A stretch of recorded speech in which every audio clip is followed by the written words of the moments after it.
Laisse-le faire, laisse-le faire. Voilà. On est en direct, hein. On est en direct.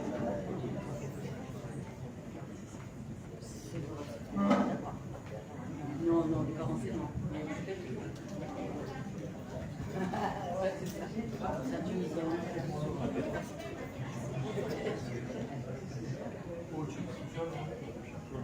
Amen.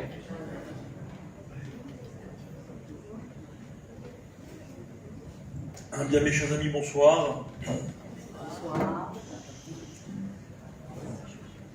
Alors, on va dédier le cours les Nishmat, Yaou, Ben Chassiba, à Roche. Pardon. Ou l'Avdil, et Foch Lema B'Zavachem de Sarah, Rahmana, Madeleine, Bat et Rifka. Tous les malades d'Israël, B'Zavachem. Alors, tout d'abord, je voudrais m'excuser pour mon retard. Qui a dit ouais? Ça va, cette fois. Bon, vous reviendrez quand même que je viens de me taper 2 heures de bagnole pour venir vous voir. Hein. Et malheureusement, un accident sur la route, ça nous a beaucoup retardé. Voilà. Mais maintenant, on est là. Alors d'abord, vraiment, merci beaucoup d'être venus si nombreux. Ça me fait très très plaisir. Le plaisir est pour nous. Et merci, mais sincèrement, ça fait longtemps que j'entends parler de ce qui se fait ici à Ashkelon pour les Français. Vous savez que moi, ça fait 35 ans que je suis en Israël. Et je me rappelle d'une époque où il n'y avait quasiment pas de synagogue francophone en Israël. Ni à Jérusalem, un peu à Netanya, pas du tout à Tel Aviv. Et Léat, Baruch Hashem, les Français sont arrivés et les synagogues se sont multipliées. Et moi j'estime que c'est très important, quand on fait sa Aliyah, de se retrouver entre personnes qui avons vécu un petit peu les mêmes expériences, qui avons la même culture. Et c'est un énorme soutien, je crois. Voilà pourquoi je voudrais féliciter tous les organisateurs, pour tout le travail qui est fourni, et que Bézant Hachem, ça donne envie à beaucoup de nos frères de venir s'installer en Israël, et particulièrement à Ashkelon.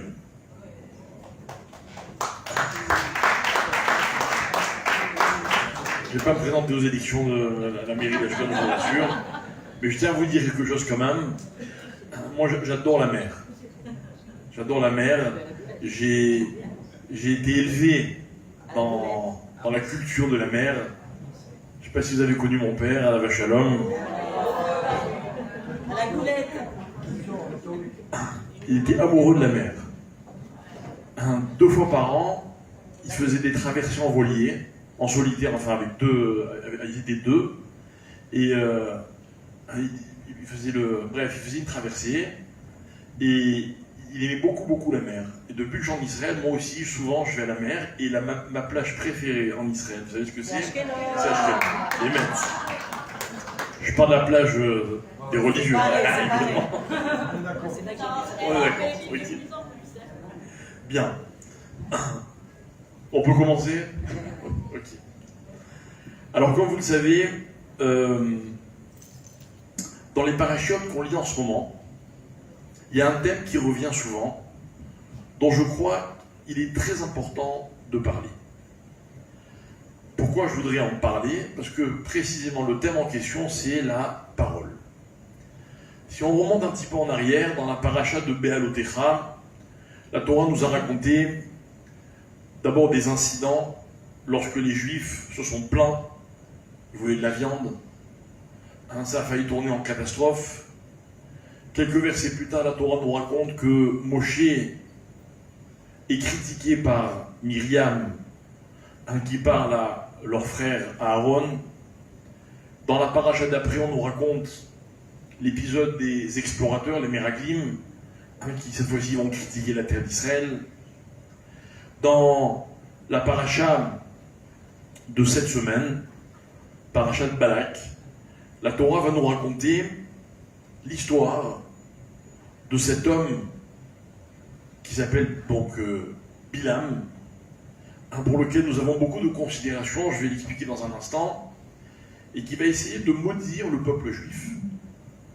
Encore une fois, il est fait usage de la parole de façon négative.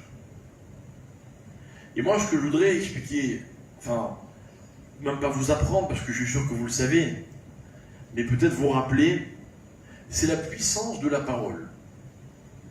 Qu'est-ce que c'est que la puissance, mes chers amis? La puissance, c'est une chose que tous les hommes et femmes possèdent, mais certains en sont conscients et d'autres en sont moins conscients. Certains savent exploiter, d'autres ne savent pas exploiter. Certains vont exploiter pour le bien et d'autres vont exploiter pour le mal. C'est valable pour tout ce que l'homme possède. Vous êtes intelligent? C'est bien. D'abord, il faut le savoir. Deuxièmement, il faut s'en servir. Troisièmement, il faut s'en servir pour le bien. Il y a des gens qui sont intelligents, mais ils ne savent pas ce que ça veut dire. D'autres qui le savent, mais qui ne s'en servent pas. Ou d'autres qui s'en servent pour faire des bêtises. Ça, c'est la définition de la puissance. La puissance, c'est un potentiel, j'insiste, que possèdent tous les hommes. Tous les hommes. Mais encore faut-il savoir s'en servir. Je disais dans un autre cours, sur un autre sujet, que les parents que nous sommes, les uns et les autres, si on devait résumer, d'accord, je vous donne une seule possibilité. Si vous pouviez donner à vos enfants une seule chose, si les parents devaient apporter à leurs enfants une seule chose dans la vie, qu'est-ce que ce serait? Et si je vous avais demandé de répondre, vous m'auriez dit, certains m'auraient dit l'amour, d'autres m'auraient dit le respect, d'autres m'auraient dit, je ne sais pas, moi, toutes les réponses possibles imaginables. Moi, j'ai une autre idée. Moi, mes chers amis, ma question, c'est la suivante. Si je peux donner à mes enfants qu'une seule chose, je voudrais leur donner une chose qui leur servirait dans toutes les situations. Je voudrais donc trouver une valeur universelle qui va leur permettre d'abord d'exister et d'autre part de faire face dans toutes les situations de la vie. Alors je vais vous donner la réponse. Si je devais donner une chose à mes enfants, ce serait de la force. Faire que mes enfants soient forts. Et mes chers amis, je vous invite à vous poser la question. Est-ce que nos enfants sont forts? Et la réponse peut faire peur. Elle peut faire peur parce que quand on constate la direction que prend la civilisation, la société, on ne va pas vers plus de force. Au contraire. On a l'impression que la société s'affaiblit de jour en jour. Alors il y a une notion bien connue, selon laquelle, malheureusement, on est faible quand on n'apprend pas à faire d'efforts. C'est vrai qu'il fut un temps où tout était difficile. Aujourd'hui, tout est beaucoup plus facile. Je ne sais pas si vous avez remarqué. Aujourd'hui, voilà moi comment je décris la société dans laquelle nous vivons. Tout est plus facile, mais plus compliqué. Avant, tout était difficile, mais c'était simple. Prenons un exemple. À l'école, quand on devait faire un devoir, et donc on devait travailler sur un texte, même dans les petites classes, et qu'on butait sur un mot dont on ne connaissait pas la définition, qu'est-ce qu'on faisait? Moi, je vous raconte moi mon enfance, ça me fait du bien. Okay. Chez mon père, il y avait une grande bibliothèque. Et vous imaginez bien que la plupart des livres qui étaient dans sa bibliothèque, c'était des livres de Torah. Okay. Et le dictionnaire, il était relégué sur une étagère un peu à l'écart, haute, et il fallait que je prenne un tabouret, que je monte sur le tabouret. Le dictionnaire, vous vous rappelez, c'était un livre qui était lourd, souvent il tombait par terre, et on cherchait la page, et on finissait par trouver la définition. Vous savez ce qui se passait? On ne l'oubliait plus jamais. Aujourd'hui, quand quelqu'un ne comprend pas un mot, il a son téléphone sous la main, en une seconde il a la définition, et en 2 secondes il a oublié la définition. Ce que j'appelle la faiblesse. Mais ce n'est pas de cet aspect que je voulais parler. Moi je crois que la véritable force et faiblesse, en fait, ça réside dans le problème de savoir si les gens s'assument comme ils sont. Dans la vie, mes chers amis, il faut savoir s'assumer. S'assumer. C'est-à-dire, je suis ce que je suis, j'en ai conscience, je l'accepte, et je vais essayer d'en tirer le meilleur possible. Le meilleur possible. Aujourd'hui, regardez dans quelle société on vit. Regardez. On a le droit d'être ce que l'on a envie d'être. Vous voulez être rabbin? Pas de problème. Prenez 2-3 livres et vous jouez au rabbin. Regardez, il y en a plein. Il y en a plein. Vous voulez être médecin? Pas de problème. Vous avez des applications magnifiques qui vous disent en cas de problème, voilà ce qu'il faut faire, voilà ce qu'il ne faut pas faire. Tout le monde a un avis sur tout. Vous voulez être une femme? Pas de problème. Vous pouvez être une femme. Vous voulez être un homme? Vous voulez être ni l'un ni l'autre? Pas de problème, c'est possible aussi. Vous pouvez m'expliquer comment, dans ces circonstances, nos enfants un jour pourraient être forts? C'est impossible. Pour être fort, mes chers amis, il faut s'accrocher. Il faut faire des efforts pour devenir ce qu'on est censé devenir. Il y a un autre phénomène, moi, qui m'inquiète un petit peu. Par exemple, il fut un temps, pas si longtemps, quand quelqu'un voulait devenir médecin, il fallait qu'il y travaille pendant des années, qu'il passe des concours, qu'il les réussisse, qu'il passe des examens. Et il pouvait rater son année 1 fois, 2 fois. Aujourd'hui, on a créé des universités un peu partout dans le monde où on a les mêmes diplômes avec beaucoup moins d'efforts. Beaucoup moins d'efforts. Bientôt, la plupart des dentistes et médecins en France auront été formés où? Au Portugal, par exemple. Ça ne me dérange pas fondamentalement. Moi, j'ai confiance en Dieu. Le vrai médecin, c'est lui. Mais ça dénote une tendance dans la société. Vous voyez? Alors, on ne va pas tout résoudre ce soir. On va se concentrer sur une dimension, qui est la dimension de la parole. La parole. Dieu a fait un cadeau incroyable à l'homme. Il lui a donné cette faculté qui s'appelle parler. Il y a un homme qui va s'en servir pour le bien, et il y en a un autre qui va s'en servir pour le mal. La Torah nous raconte donc l'histoire de ce fameux roi qui s'appelait Balak, qui règne sur le royaume de Moab et qui voit approcher le peuple juif. Dans la paracha précédente, on nous a raconté que le peuple juif a demandé gentiment la permission de traverser le royaume de Édom, refusé. Le royaume de Siron, refusé. En plus, ils ont voulu éradiquer le problème, ils ont attaqué Israël. Ok, Israël les a balayés. Donc Moab est très angoissé. Il comprend que ce n'est pas par la force qu'il pourra vaincre Israël. Il fait appel à Bilam. Qui est Bilam? Bilam, disent nos maîtres, et c'est unanime, ils sont unanimes sur la question, Bilam est un prophète non juif, un prophète de la dimension de Moshe Rabbeinu, ni plus ni moins. Et nos maîtres vont dire, dans beaucoup de textes, puisque Dieu a donné à Israël un homme comme Moshe, alors il a donné aux nations un homme comme Bilam. Pour ne pas que les nations, un jour, viennent voir Dieu en disant, si nous on avait eu un homme comme Moshe, nous aussi on aurait pu être comme Israël. Donc Dieu leur a donné Bilam.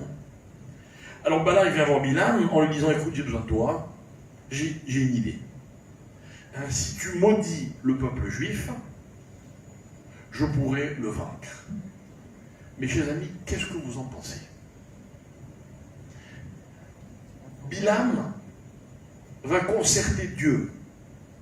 Il dort, la Torah me dit, Dieu vient en rêve, il lui dit, qui sont ces gens qui sont venus te voir? Il dit, ah ben tu sais pas le meilleur, il y a un peuple, qui racontait Dieu, qui sont sortis d'ici, qui est sorti d'Égypte, et ils veulent que je règle le problème. Quelle est la réponse d'Hachem au début? Tu n'iras pas. Pourquoi? Pourquoi? Est-ce qu'on craint la malédiction de Bilam? D'autres hommes reviennent, même scénario, Hachem demande à Bilam qui sont ces hommes, ils sont venus pour que je maudisse Israël, bon tu peux y aller, mais tu ne diras que ce que je te laisserai dire. Et là, mesdames et messieurs, je réitère ma question. De quoi avons-nous peur? Vous avez peur, vous, de la malédiction? Franchement. Si quelqu'un, Dieu préserve, maudit notre personne, est-ce que vous croyez que ça peut avoir un effet? On va laisser la question en suspens. On va laisser la question en suspens. Pourquoi? Parce que, écoutez bien, au-delà de la réponse, la question mérite d'être posée. Elle existe, la question. Elle existe. La bracha, vous y croyez? Ouais. Alors pourquoi pas la malédiction? Ainsi, la bracha, c'est l'expression d'une parole bienveillante. Et vous considérez qu'elle peut avoir un effet. Pourquoi est-ce que l'expression d'une parole malveillante ne pourrait pas avoir d'effet? Finalement, nos maîtres vont dire quelque chose de très intéressant. Ils vont dire que ce soit bénir ou maudire, finalement c'est une prière. Quand vous bénissez vos enfants, qu'est-ce que vous leur dites? Que Dieu t'accorde ceci, ceci, cela. C'est pas vous qui allez le leur donner. Non, vous appelez Hachem dans la bénédiction que vous souhaitez pour autrui. Mais la bénédiction, mes chers amis, c'est exactement le même mécanisme. Donc si ça marche d'un côté, pourquoi ça ne marcherait pas de l'autre? Ah non, je ne suis pas venu vous angoisser. Moi, il m'est arrivé une fois que j'étais sur un sens giratoire. J'étais dans le carrefour. Quand vous êtes dans le sens giratoire, qui a priorité? Vous ou l'autre? Vous. Donc j'ai priorité. Arrive un bus. Égène. D'accord? Il arrive à toute allure dans le carrefour. Non, moi aussi j'arrive à toute allure, enfin j'arrive à mon allure. Je freine pas. Donc lui il est obligé de freiner. 100 mètres plus loin, il y a l'école de mes enfants. Donc je m'arrête pour récupérer mes enfants. Et là il s'arrête à ma hauteur. Et je vous dis pas, le pauvre, la colère qu'il avait en lui. Invraisemblable. Mais si ce n'était que ça, il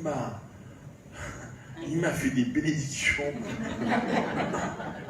Alors maintenant, je pose la question, mes chers amis, j'aurais dû avoir peur ou pas? Vous savez plus quoi répondre. Ok? Alors on va voir. Écoutez bien, on va définir ce que c'est qu'une bénédiction, on va définir ce que c'est qu'une malédiction. Et mes chers amis, pas pour que vous ayez peur de ceux qui vous parlent, mais pour qu'on ait conscience de la valeur de ce que l'on dit. C'est ça qui m'intéresse. Ce qui m'intéresse, c'est pas ce que les autres disent, c'est ce que moi je dis. C'est comment j'exploite ce trésor qui s'appelle la parole. Ce trésor. Vous savez, j'ai connu des gens, je suis sûr que vous aussi, qui s'aimaient, qui ont bâti des foyers, des couples, qui ont eu des enfants, des tas de projets. Ils ont tout détérioré juste à cause de la façon dont ils se parlaient. C'était pas forcément de la méchanceté. C'était juste, moi j'appelle ça du gâchis. Du gâchis. Moi je suis venu vous parler ce soir. C'est quoi mon but? C'est qu'on se fasse du bien mutuellement. La Torah, elle va nous apporter un message qui va nous rassurer, qui va nous renforcer. qui va être plein d'espoir. Mais évidemment, si je voulais, je pourrais utiliser cette même parole, et même cette même Torah, pour vous donner un message qui serait exactement à l'inverse. Mais ce n'est pas le but. Je ne crois pas que Hachem m'ait donné la faculté de la parole et de l'expression pour m'en servir de cette façon. Je ne crois pas que lorsqu'un couple se marie, ce soit pour autre chose que pour se dire mutuellement ce que chacun a envie d'entendre. Je n'ai pas dit qu'on doit toute la journée dire à l'autre ce qu'il a envie d'entendre, je n'ai pas dit ça non plus. Mais en tout cas, même quand vous dites à l'autre ce qu'il n'a pas envie d'entendre, il y a une façon de le dire. Il y a une façon. Tout à l'heure, je disais que des parents ont cette capacité de donner à leurs enfants de la force. Vous savez comment on donne de la force à nos enfants? En leur parlant. Non pas en leur faisant des compliments sans arrêt. Non pas en leur disant t'es le meilleur. Non pas en leur passant tous leurs caprices. En leur disant ce qu'ils ont besoin d'entendre. Un enfant, il a besoin de savoir que dans ça, il est très bon, et dans ça, il est moins bon.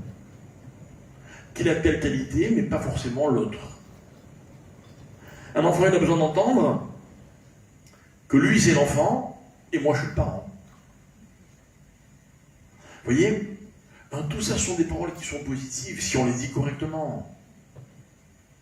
Si moi, dans mon couple, il y a des choses qui me déplaisent, j'ai le droit de le dire à l'autre. Mais il y a une façon de le dire. C'est ça pour moi, savoir utiliser cette faculté qui s'appelle la parole. Alors, on va se rendre compte que Akadosh Baruch Hu, lorsqu'il a créé le monde, la dernière chose que Hachem crée, rappelez-moi, c'est quoi? C'est l'homme. Et pour l'homme, le cahier des charges est très simple. La Torah dit, comment est-ce que Dieu a créé l'homme? Alors je vais vous lire dans le texte. Vaïvra Elohim et Adam. Dieu a créé et Adam, l'homme. Comment? Betsalmo. À son image. Et la Torah insiste. Betselem Elohim bara oto. À l'image de Elohim, il l'a créé. Pourquoi la Torah répète? Il l'a créé à son image. À l'image de Elohim, il l'a créé. L'explication est très simple. C'est-à-dire que Dieu a créé l'homme à son image. Quelle image? L'image de Elohim. Vous savez que Dieu a plusieurs noms. Or, les noms de Dieu ne désignent pas des dieux différents, Chazé Shalom. Les noms de Dieu désignent les différentes perceptions que l'homme peut avoir de Dieu. Dieu, des fois, j'ai l'impression que c'est mon ami. Des fois que c'est mon père. Des fois que c'est mon maître. Des fois que c'est mon roi. Des fois que c'est mon juge. C'est tout ça, Hachem. À quelle image Dieu a créé l'homme? À l'image de Elohim. Vous savez quoi, vous, de Elohim? Hein? Dites-moi, j'entends pas. Rien? Oh. Din? Mais bien avant Din. Mais je suis sûr que vous savez tous. Vous pouvez me réciter le premier verset de la Torah? Bereshit. Ah. Donc si je vous dis Elohim, mes chers amis, rappelez-vous que la première fois qu'on en parle, c'est en tant que créateur. Elohim, la première chose que je sais de lui, c'est qu'il crée. Lorsque Dieu crée l'homme, qu'est-ce qu'il lui donne comme faculté? De ressembler à Elohim bara oto. Ça ne veut pas forcément dire, parce qu'il vient de le dire, qu'il a créé l'homme à l'image de Elohim. Il a créé l'homme à l'image de Elohim, le créateur. Je viens de vous apprendre, mes chers amis, que l'homme est un créateur.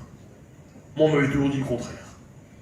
On m'avait toujours dit que Dieu est un créateur, mais que l'homme n'est pas un créateur. L'homme, au mieux, il est un transformeur. Vous savez ce que c'est, transformer?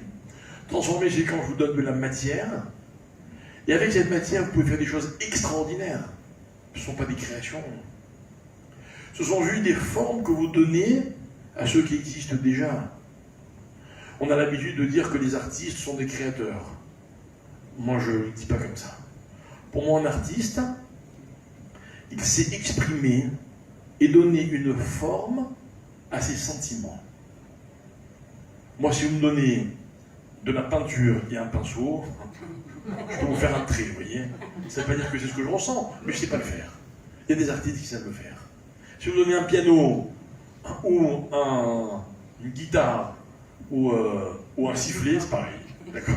Je ne sais pas. Par contre, si vous me donnez des mots, je vais essayer de leur donner une image, une forme. Je vais essayer de faire de ces mots quelque chose de beau. Donc je suis un créateur. Je ne suis pas créateur dans le sens de, comme disent nos maîtres, yesh me haïn, c'est-à-dire celui qui crée la matière du néant, de rien, mais je sais donner à la matière toute sa valeur. Voilà ce que c'est Elohim. Et rappelez-moi, avec quoi Dieu a créé le monde? Yomer Elohim. Et Dieu a dit que la lumière soit. Et il dit, Dieu il va parler 10 fois et il y aura 10 créations pendant les 6 jours. Et cette force de la parole créatrice, Akadosh Baruch Hu l'a fait cadeau à l'homme. Vous vous rendez compte? Vous vous rendez compte? Quand je pense qu'il y en a qui essaient de voler, je vais voler dans les airs, ok? Ou qui essaient toutes sortes d'avoir toutes sortes de pouvoirs, mais concentrons-nous, sur ce que nous avons déjà, la parole par exemple. C'est fabuleux. Avec la parole, Dieu a créé le monde, aussi. D'ailleurs, avec la parole, on peut créer, et malheureusement, Dieu préserve, on peut aussi détruire. Et voilà que il va y avoir, dans cette paracha, un homme dont la volonté est de maudire. Maudire.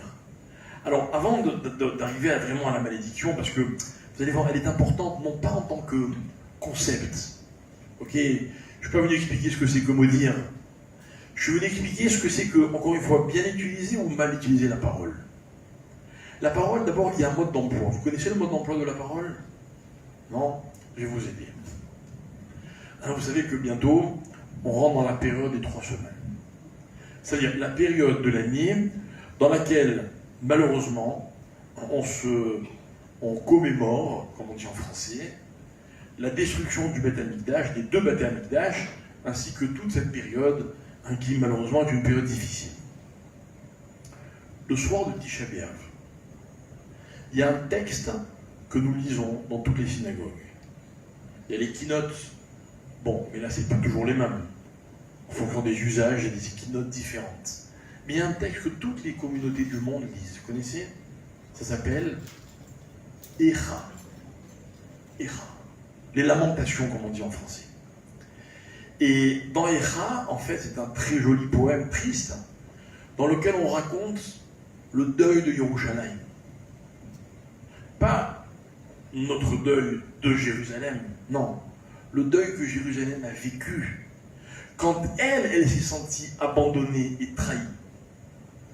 Et là-bas, on va faire référence, de façon un peu détournée, à tout ce qui a été, à tout ce qui est à l'origine de toutes les catastrophes de l'histoire juive. Vous savez ce que c'est? C'est l'histoire des Meraglim, des explorateurs. Ils sont allés visiter la terre d'Israël, ils sont revenus.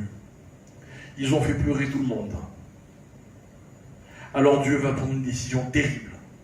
Et il va dire, le peuple qui est sorti d'Égypte, le peuple qui a reçu la Torah au Sinaï, ne rentrera pas en Israël. Il va y avoir une cassure. Normalement, le peuple juif qui est né à la sortie d'Égypte aurait dû être le peuple qui allait conquérir Israël. Et puis l'histoire, elle aurait été, fluide, bravo. Et malheureusement, il va y avoir cette cassure. La cassure des générations. Les uns commencent et les autres terminent. Et il y a un phénomène qui apparaît dans le monde. C'est que malheureusement, ce qu'on commence dans la vie, on a rarement le privilège de le terminer. En tout cas, c'est l'histoire du peuple juif. C'est à l'origine de tout ce qu'on va appeler l'exil. Mais c'était quoi leur faute? Ils ont raconté ce qu'ils ont vu. Et il y a un texte magnifique qui va expliquer en 2 mots quelle a été leur erreur. Vous savez ce qu'a été leur erreur? Leur erreur, c'est que, écoutez bien ce que dit la Gemara, Ikdimu P les haïm. Ils ont fait passer leur bouche avant leurs yeux. Ça veut dire quoi? Ça veut dire que dans la vie, normalement, on regarde, on observe, on s'inspire, et après on peut raconter. Malheureusement, bien souvent, on a d'abord envie de raconter. Alors bon, on n'est pas fou, on ne va pas raconter avant d'avoir vu. Mais quand on va voir, on va chercher à voir ce qu'on avait d'abord décidé de raconter. Et dans ces cas-là, on ne peut plus voir autre chose. Terrible. Par exemple, je vous dis du mal de quelqu'un. Ça s'appelle comment? La shonara. C'est grave la shonara? Pourquoi? C'est grave, on en dit tous. Hein? Je vais vous dire ce qu'il y a de grave dans la shonara. C'est que si je vous dis du mal de quelqu'un, la prochaine fois que vous le croisez, vous voyez quoi? Ce que je vous ai raconté. C'est que j'ai réduit la personne. J'ai réduit la perspective que vous pouvez avoir de cette personne. C'est terrible. On n'a pas le droit de diminuer les autres. Moi je dis toujours, si un jour vous voulez parler de moi, mais donc que ce soit un sujet intéressant, et tiens, on va parler de lui. Ok? Voilà, moi je suis d'accord à une condition. C'est un business que je vous propose. Ok? Voilà. Si vous parlez de moi, ou vous dites tout, ou vous dites rien. Mais ne dites pas la moitié. Ne m'enlevez pas la moitié de ce que je suis. Comment c'était le cours hier soir? Ah ben il a commencé tard, C'est tout. Vous imaginez? Catastrophe. Vous voulez dire que je suis arrivé en retard, si vous êtes capable de répéter tout le cours. Et de rajouter, il a quand même passé 2 heures pour venir dans sa voiture. Ok? Voilà. Vous avez compris ça de la shonara. D'ailleurs, dans les chapitres de Echa, vous verrez, le premier passage commence par Aleph, le deuxième par Bet, le troisième par Gimel, Dalet, Vav. Et quand on arrive à la lettre Samer, il y a quoi après Samer? Aïn. Et après Aïn, il y a quoi? Il y a P. Mais attention, Aïn, ça veut dire l'œil, et P, ça veut dire la bouche. Et dans l'ordre, il y a d'abord l'œil, après la bouche. Et bien vous verrez que dans Echa, hop, il y a une confusion. Il y a le P, le verset qui commence par P, avant le verset qui commence par Aïn. Pour nous rappeler que l'erreur des Meraglim, c'est d'avoir fait passer leur bouche. Ils ont vu ce qu'ils avaient décidé de raconter. Quelle tragédie. C'est pas la première fois. C'était déjà arrivé. Avec une noble femme qui s'appelait Chava. Et Chava, un jour, il y a un serpent qui vient la voir. Et lui dit, Chava, tu devrais goûter de ce fruit-là. Et elle lui dit, mais non, on n'a pas le droit. Mais si, c'est rien, vas-y. Vous savez ce que dit la Torah à ce moment-là? Terrible. La Torah dit, Vatere Haïcha. Elle re-regarde l'arbre en question. Et qu'est-ce qu'elle voit? Vatere Haïcha, la femme a vu. Kitov Haetz les Mahal. Qu'il était bon à manger. Veri Ta'ava Ulaïnaïm, et qu'il était agréable à regarder, alors elle l'a mangé. Vous vous rendez compte? Elle a vu qu'il était bon avant de le goûter. Ça veut dire qu'elle avait déjà décidé de ce qu'elle voulait voir. Alors voilà, mes chers amis, le mode d'emploi. Vous voulez parler? Avec plaisir. Mais d'abord, il faut voir. D'abord, il faut savoir. D'abord, il faut que notre perception soit illimitée. Il ne faut surtout pas qu'elle soit conditionnée. Alors là, il y a toutes les chances pour que je dise la vérité. Mais quand quelqu'un vient vous raconter à propos de un tel, tu sais, il m'a dit ceci, il m'a fait cela, creusez, mes chers amis. Et vous verrez qu'il vous raconte ce qu'il a envie que vous sachiez de la personne. Ça s'appelle raconter, ça? Ça s'appelle réduire. Donc vous voyez, on vient d'expliquer une nouvelle dimension. C'est que la parole, elle grandit ou elle réduit. Par exemple, imaginez que vous me dites du bien de quelqu'un, tu connais un tel, oui, je le connais. Tu as vu ce qu'il a fait? Quelque chose d'extraordinaire. Ah, je ne savais pas. Et tout d'un coup, je ne le vois plus comme avant. Je le vois beaucoup plus grand. Beaucoup plus grand. Vous savez, je vais raconter une histoire. Comme ça, à titre d'exemple. Un jour, vous avez connu le Rav Ovadia Yosef, Zecher Tzadik Livracha. Alors, Rav Ovadia Yosef, il avait d'énormes qualités, c'est pas moi qui suis-je pour Bichlal parler de lui. Mais je vais vous raconter une critique qu'on m'a fait un jour à son encontre. Rav Ovadia Yosef, il avait une voiture avec un chauffeur, évidemment il ne conduisait pas lui, d'accord? Il avait une voiture magnifique, une BMW série 7, je ne sais pas si vous connaissez. Bon, très belle voiture, qui coûte très cher. Un jour, quelqu'un m'a dit, quand même, hein, pour un rabbin, genre les rabbins, ils n'ont pas le droit de... Vous comprenez? Bon, peu importe, c'est un autre débat. Bon, j'ai répondu comme je pouvais répondre, etc. D'accord. Quand le Rav Ovadia Yosef est décédé, pendant plusieurs jours, sur les antennes des radios religieuses, il y avait pendant des heures et des heures des gens qui téléphonaient pour raconter des anecdotes qu'ils avaient vécues avec le Rav Ovadia Yosef. Et moi, je rentre dans ma voiture, j'allume la radio, je tombe sur une histoire. Un homme qui la raconte en live. Et il dit un jour, j'ai amené ma femme faire des achats. Et il raconte, il dit qu'il avait une toute petite voiture, une Peugeot 205, vous connaissez? Et elle rentre à peu près, pour vous donner une idée, je pense qu'on peut la garer dans le coffre de la BM série 7, d'accord? Peu importe. Donc il dit, voilà, on arrive, je sais pas où ils sont allés au marché ou je sais pas quoi, il me dit, il raconte, il dit, moi, j'attends ma femme dans ma voiture, elle va faire ses courses, et moi, je fais mes télim, j'étudie ma Gemara, je sais pas, j'étudie la Torah. Il dit, je suis en train d'étudier, j'étudie, au bout d'un moment, j'entends la porte arrière qui s'ouvre, et inconsciemment, je me dis, bon, ça doit être ma femme, mais c'est étonnant déjà. Et puis pourquoi elle rentre à l'arrière? Elle avait l'habitude d'asseoir devant. Mais bon, il dit, j'étais en train de terminer mon texte, je voulais pas m'interrompre, je continue à étudier, j'entends ma femme qui s'installe à l'arrière, etc. Et puis silence. Au bout de plusieurs minutes, il se retourne, et là, stupéfaction, qui est assis derrière dans sa voiture? Rav Ovadia Yosef. Mais Rav Ovadia Yosef, qu'est-ce qu'il fait? Il étudie lui aussi, dans la voiture. S'il n'est pas assis, il est déjà en train d'étudier. Alors au bout d'un moment, le Rav il lève les yeux, et il se rend compte qu'il n'est pas dans sa voiture, bon bref. Et puis chacun est retourné dans sa voiture. Et en fait, de cette histoire, j'ai compris quelque chose. C'est que Rav Ovadia Yosef, une Peugeot 205 ou une PM série 7, il ne voyait pas la différence. Il ne voyait pas la différence, vous comprenez? Et nous, on le critique. Et on critique les gens autour de nous, t'as vu celui-là, t'as vu celle-là. Mais quand on vous raconte des belles histoires comme ça, la personne prend tout de suite de la dimension. Alors, bénir et maudire, c'est un peu la même chose. Ok, regardez, imaginons que je m'adresse à l'un d'entre vous et je lui dis, voilà, je te souhaite d'avoir la bracha. Ok? La bracha, la parnassa, la santé, ce que vous voulez. Et je vous le souhaite du fond du cœur à vous tous, mes attachés. Amen, merci.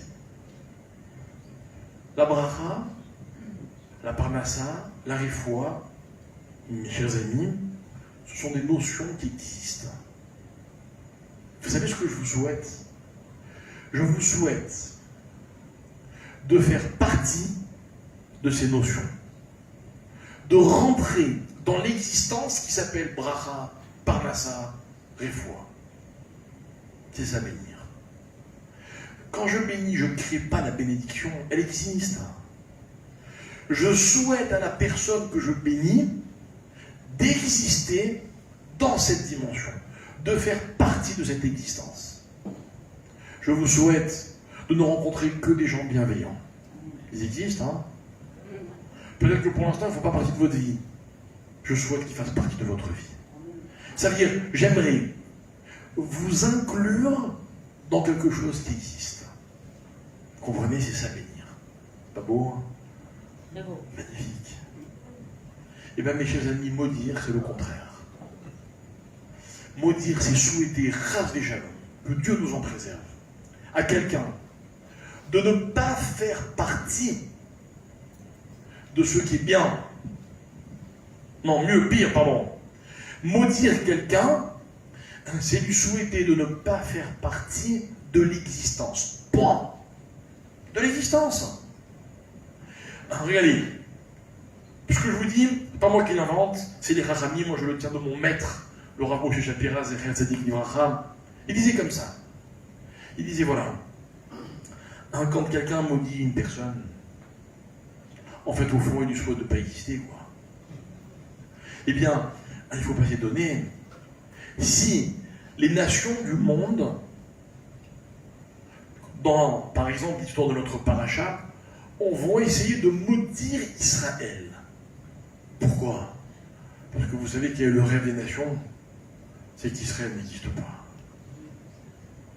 Alors moi, j'extrapole un petit peu. Parce que c'est vrai, bénédiction, malédiction, tout ça c'est très important.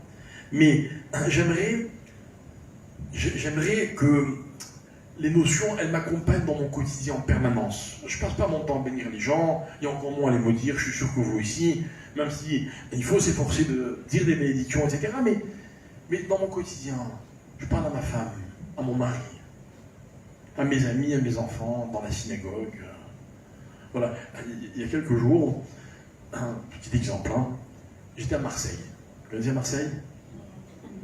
Non, non, vous ne connaissez pas les... Il y a des Marseillais, bon, les autres, les pauvres. Bon, les autres, les pauvres, on va pas se moquer d'eux. Mais bon, si ils ne connaissent pas Marseille, c'est pas grave. On les plaint. Maintenant, je vous explique Marseille. Moi, j'adore la ville de Marseille. C'est pourquoi? Parce que d'abord, j'y ai grandi, ok. Et puis, les Marseillais, ils vivent tout avec passion. Vous voyez? Par exemple, il y a des clubs de foot, hein, où ils ont les bons joueurs. Nous, on a la passion. Enfin, eux, ils ont la passion à Marseille. D'accord? Je donne un cours, Shabbat après-midi à Marseille, il faisait très chaud. Maintenant, vous savez, les Shabbats sont longs en France en ce moment. Donc les gens, en milieu d'après-midi, ils commencent à avoir un peu les nerfs qui montent, hein. Surtout s'il y a des fumeurs, machin, etc. Je donne un cours, et pendant le cours, je sais pas, je crois, si j'ai bien compris l'histoire, il y a deux personnes qui discutent.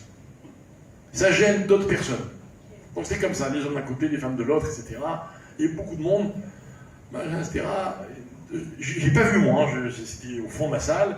Je crois qu'il y a deux dames qui disent à ces deux messieurs, arrêtez de parler, ça nous dérange, une fois, deux fois, trois fois.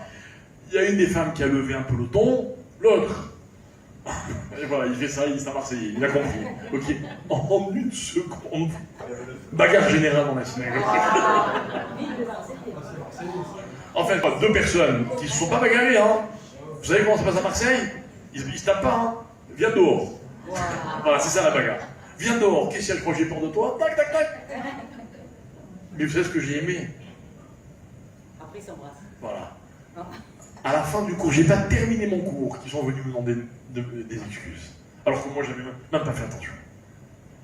Et au début, c'était genre, viens, sors dehors, t'es un homme mort. 5 minutes après, ils sont en train de s'embrasser. Je vous assure, je n'invente pas les mots, c'est ce qui s'est passé précisément. C'est quand même dommage, quoi, vous voyez. C'est quand même dommage. La parole, c'est pas à ça que ça sert. Pas à ça. La parole, mes chers amis, je vais développer une dernière idée avant de vous laisser aller dormir. La parole, il faut comprendre sa véritable dimension. La parole, c'est la forme. C'est la forme. C'est quoi la forme? En hébreu, on appelle ça la tsoura. La forme, j'explique. Chez vous, dans vos maisons, il y a des formes. Il y a des maisons où, avec la même superficie, vous avez des gens qui savent, comment dire, marier les couleurs. Ils savent que ici, si on rajoute tel meuble, ou telle fleur, ou tel ceci, ça va rendre l'atmosphère plus agréable. Ok? Il y a des maisons, quand vous rentrez, c'est agréable. Il y a des maisons, quand vous rentrez, n'exagérons rien. Ok? Bonjour, j'ai reçu un couple. D'accord? Bagarre, vraie bagarre, hein? C'est pas des Marseillais. Ok? Et parmi les griefs qu'ils avaient, le mari me dit, vous comprenez, je rentre le soir du travail, il bossait très dur le pauvre. La vérité, il avait un travail, il commençait à 5h du matin, et bref. J'arrive à la maison, balagane, machin, etc. La femme, elle répond, et elle a raison. Elle dit, mais j'ai 3 petits-enfants, moi aussi je suis fatigué. Et bien j'ai une idée, quand il rentre du travail, il a qu'à ranger la maison. C'est vrai ou pas? Oui. Oui, évidemment, c'est pas les femmes qui vont me dire qu'elle a tort. Ok. Alors moi, je sais pas qui doit ranger quoi, sincèrement, je suis pas Je ne suis pas du style à dire, non, mais je suis sérieux. Je suis sérieux. Je crois que tous les couples, enfin les gens sont censés être suffisamment adultes pour s'organiser convenablement. Et il n'y a pas des tâches qui n'appartiennent qu'aux uns et des tâches qui n'appartiennent qu'aux autres. Ok? Mais, j'estime qu'une maison, elle se doit d'être agréable. Même la synagogue. Même la synagogue. C'est une allusion que je n'apprécie pas du tout. Vous voulez me donner envie de rester encore 2 heures. Voilà.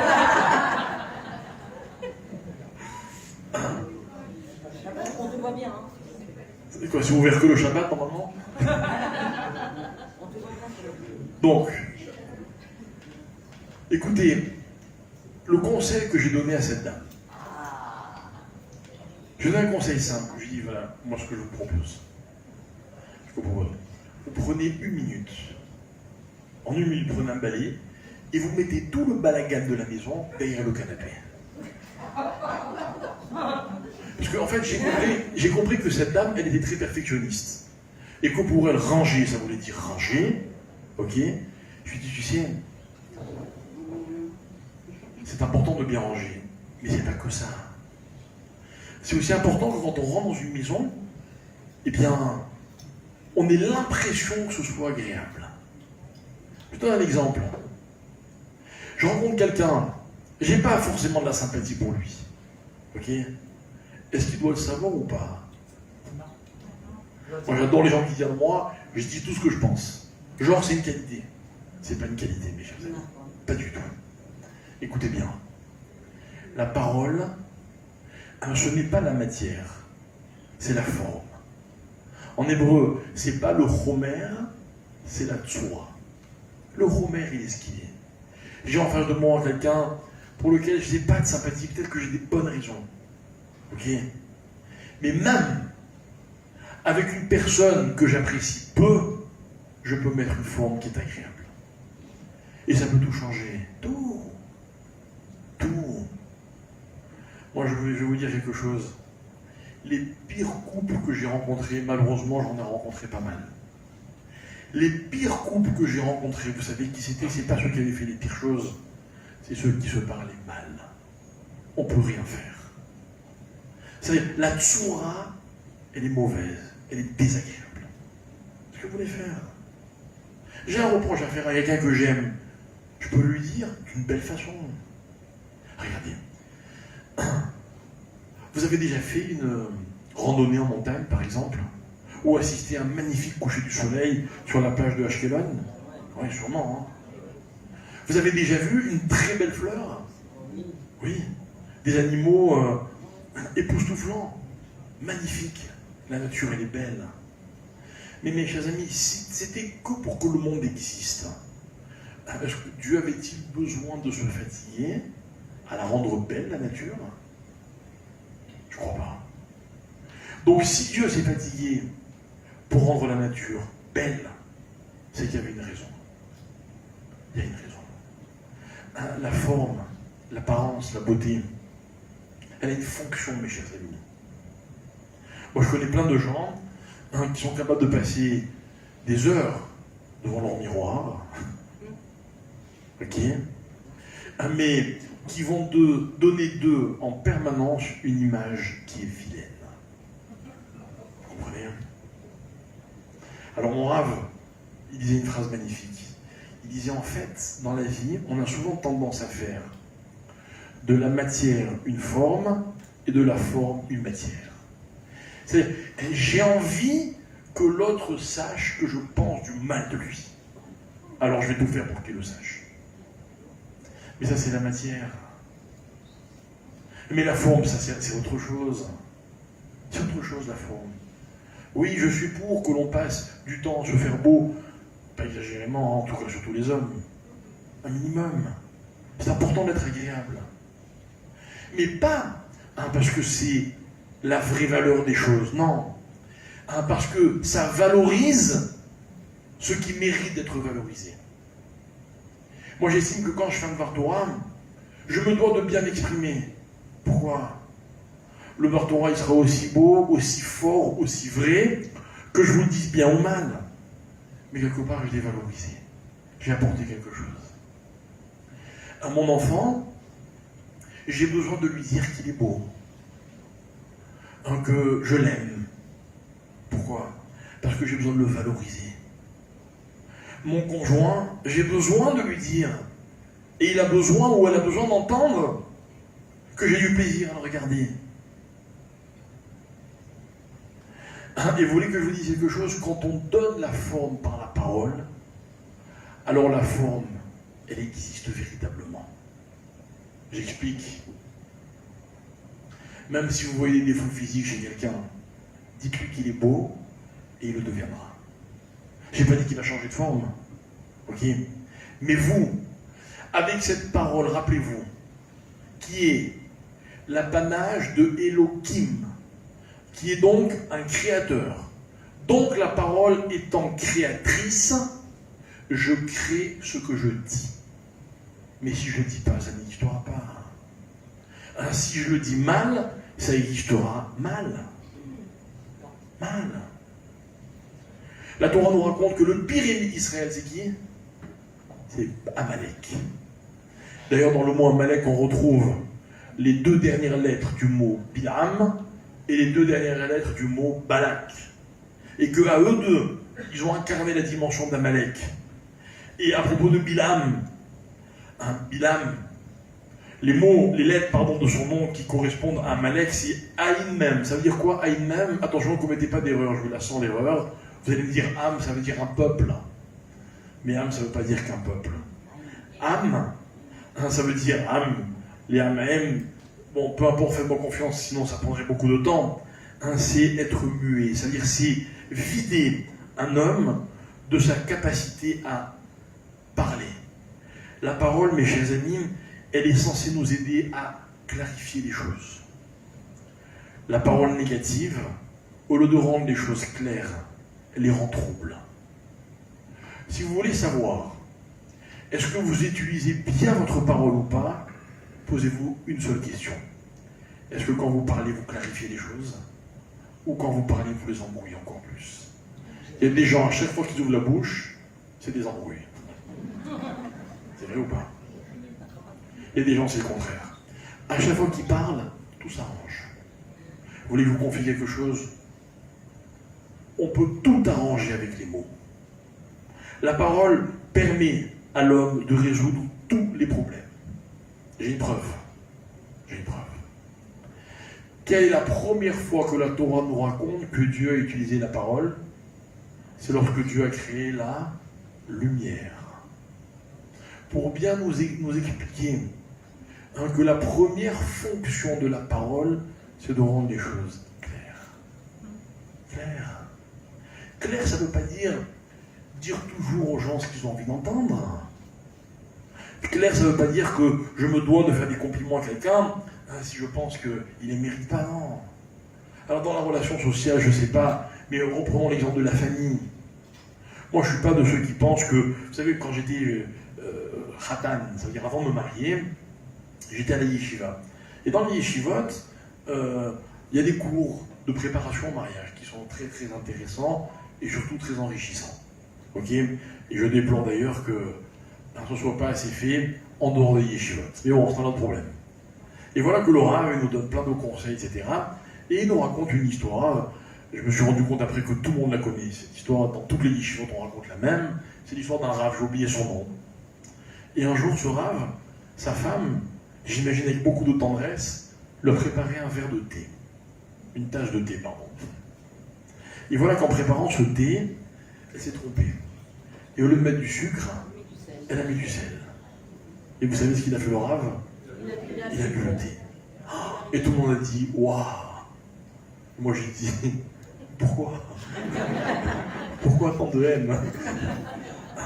Regardez, imaginons vous préparez un thé pour quelqu'un et vous vous trompez. Vous avez envie qu'il le boive? Non. Je ne crois pas que cette femme, en se trompant, voulait que son mari subisse ce supplice de boire un thé salé. Moi, j'ai une autre approche. Pour l'instant, ça marche. C'est de dire les choses, mais de bien les dire. Bien les dire. je peux dire à ma femme, écoute, le thé il est salé. D'ailleurs, je me suis rappelé, ce jour-là, d'une anecdote. Mon père, le pauvre, à la vache à l'homme, à un moment dans sa vie, il avait des problèmes de gorge. Il était tout le temps enroué, ça avait duré des mois et des mois. Et vous ne sais pas si vous l'avez connu, non, je plaisante, vous l'avez déjà dit, ok. Il parlait beaucoup, mon père. C'était terrible, il souffrait vraiment. Alors ma mère, elle lui faisait des jaunes d'œufs battus, vous savez. Voilà, ça lui faisait du bien. Et un jour, j'étudiais avec mon père, authentique, hein. Et ma mère, elle prépare un œuf battu, et mon père, il prend la cuillère, et il mange l'œuf battu. Et ma mère, elle s'était trompée. Elle avait battu avec du sel, au lieu de battre avec du... Je me rappelle pas qu'il a mangé en silence. Vous voyez? Mais tout dépend comment vous dites les choses. Tout dépend. On peut tout dire. Tout dépend de la façon dont on le dit. Alors, nous, c'est un petit peu cette leçon qu'on va retenir de cette paracha. C'est-à-dire qu'il y avait un homme, et cet homme-là, il a voulu utiliser la parole pour exclure le peuple juif du monde. C'est-à-dire qu'il a voulu faire de sa parole une parole destructrice. Alors qui c'est qui va le reprendre, vous vous rappelez? Qui va lui donner une leçon magnifique à ce fameux Bilam? C'est son âne. Son âne va parler. Et je vous invite à lire l'histoire parce qu'il est tard. Mais nos maîtres disent qu'un animal parle, c'est un miracle. Mais qu'un âne parle. Alors vous rigolez parce que vous pensez que la Torah considère que l'âne est un animal idiot. Pas du tout. C'est une ânesse. Non, chez nous les hommes, les femmes, c'est pareil. D'accord? Non. Comment dit-on un âne en hébreu? Hamor, ça veut dire quoi? Oh, bravo, Homer. Homer, c'est la matière. Il y a un animal qui est plus animal que tous les autres. C'est l'âne. Parce qu'il est matière. Eh bien, la matière a parlé devant Bilam pour bien lui signifier que la parole, ou bien on sait s'en servir et elle donne une dimension, une soura à la matière, ou alors elle reste matière. Mes chers amis, il y a une chose que je vous recommande et que je vous souhaite, très sincèrement, c'est que chaque fois que vous ouvrez la bouche, de votre bouche sorte de la tsoura, de la forme, et non pas de la matière. Quand vous dites à quelqu'un espèce d'imbécile, c'est de la matière. C'est ce qu'il est. Mais il le savait déjà. Et s'il ne le sait pas, c'est pas grave. Et vous n'avez rien créé. À la limite, peut-être que quand on parle comme ça, on détruit quelque chose. C'est pas pour ça que Dieu nous a donné la parole. Il nous a donné la parole pour créer de la forme. Quand vous rentrez chez vous, vous aimez que votre maison soit rangée, qu'elle soit agréable. Mais qu'est-ce que ça change? Après tout, il y aura toujours un canapé ici, une chaise là, un lit là-bas. C'est ça qui compte. Non, non. L'apparence est importante. Très importante. Quand vous vous habillez, vous choisissez avec soin les vêtements qui vont les uns avec les autres et qui se portent dans telle circonstance et dans telle... C'est très important. Mais ce n'est que de la tsoura. Mais la tsoura, mes chers amis, c'est ce qui valorise ce qui existe déjà. Moi, je ne me rends pas compte que je ne suis pas un créateur au sens propre du terme, mais je valorise ce qui existe. Parler bien à quelqu'un, c'est juste admettre que cette personne existe et qu'elle mérite d'exister de la façon la plus belle qui soit. Un sourire à quelqu'un, c'est lui montrer qu'elle est tellement belle, cette personne, que même moi, elle me rend beau, elle me fait sourire. Vous vous rendez compte? On a transcendé la valeur de ce qui existait déjà. Voilà ce que c'est que parler. Voilà pourquoi lorsque Dieu a créé le monde, il aurait pu créer des machines. Il aurait pu se servir d'outils les plus perfectionnés possibles.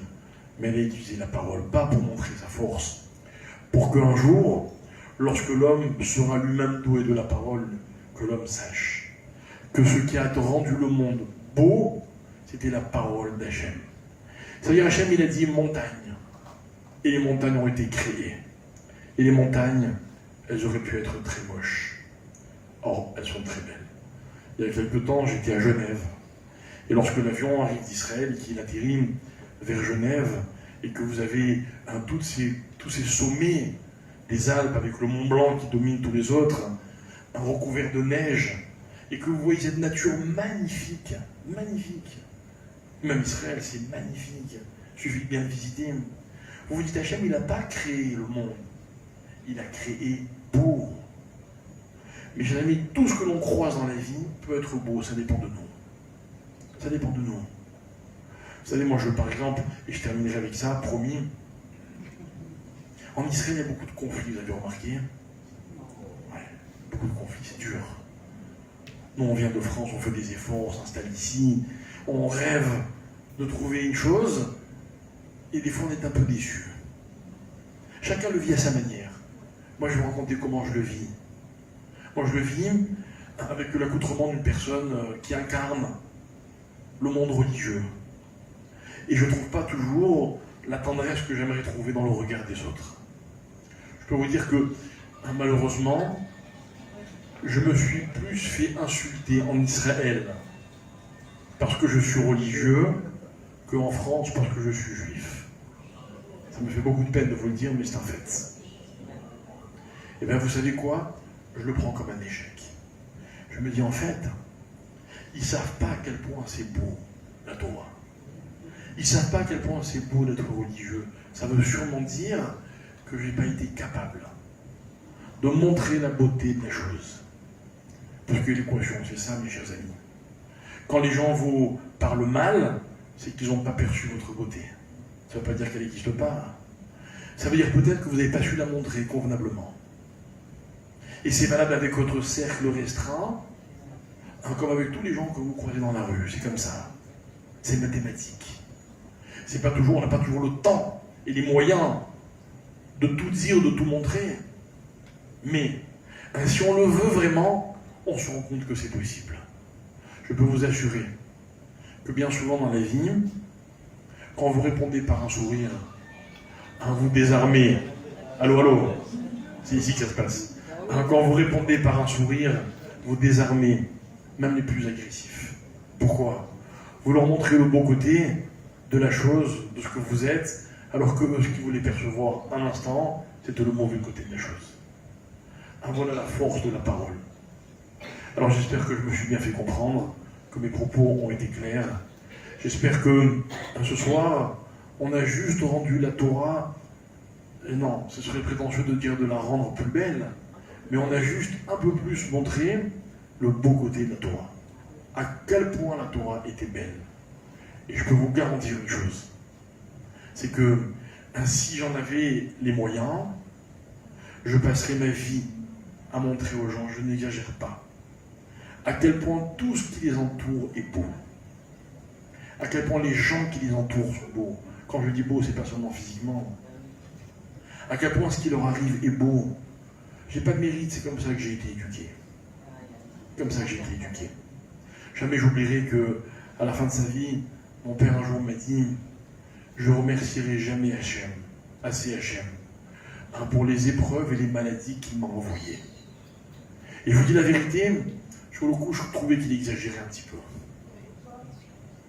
Mais quand je l'ai entendu une fois, 2 fois, 10 fois, 100 fois, j'exagère pas, j'ai compris que c'est ce qu'il ressentait. Et je vais vous dire quelque chose, je ne l'ai jamais vu triste. Parce que même les épreuves, il a réussi à les trouver belles. Donc c'est possible. Je n'aurais jamais pu vous le dire, je ne peux que vous le raconter. Donc il y a des gens qui en sont capables, ça veut dire que c'est possible.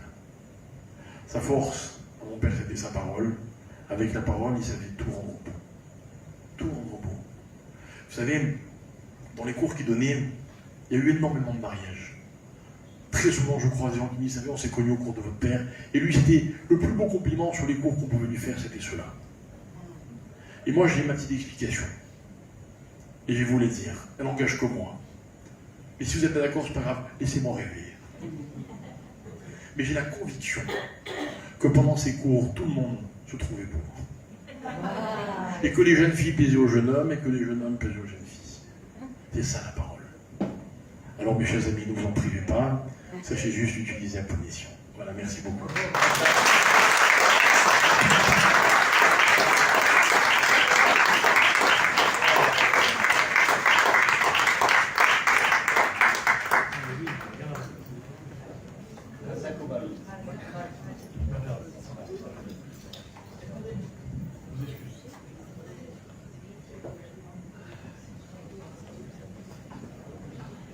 Messieurs, on va faire un vide dans la synagogue. Pour ceux qui n'ont pas fait un vide, s'il vous plaît, vous pouvez aller dans la synagogue. Merci.